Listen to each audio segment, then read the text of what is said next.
Важно е да ползваш предпазливо кредитната си карта, за да избегнеш злоупотреби с нея. Предлагаме ти 6 полезни съвета, с които да подобриш сигурността й. Още в началото смени своя пин-код. Запомни го и го пази в тайна. Не го записвай на листче или в телефона си и не го носи със себе си. Не казвай на никого своя пин-код.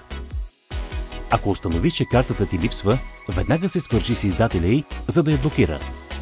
Клиентите на бяла карта имат възможност и сами да блокират кредитната си карта в своя индивидуален потребителски профил. Никога не диктувай данни от кредитната си карта по телефона, без да знаеш кой точно се обажда и с каква цел. Не споделяй данните от своята бяла карта в публична комуникация или в социалните мрежи. Не използвай кредитната си карта в незащитени сайтове. Всеки сайт, който няма катинарче пред адреса си, е потенциално опасен за онлайн разплащания. Активирай 3D защита за своята карта или друга форма за двуфакторно потвърждение на плащанията. Клиентите на бяла карта могат да разчитат на потвърждение през мобилното ни приложение или на 3D защита. Преглеждай и проверявай месечното си извлечение и извършените с картата ти плащания.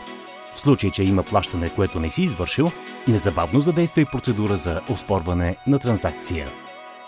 Желаем ти сигурно и безпроблемно ползване на бяла карта.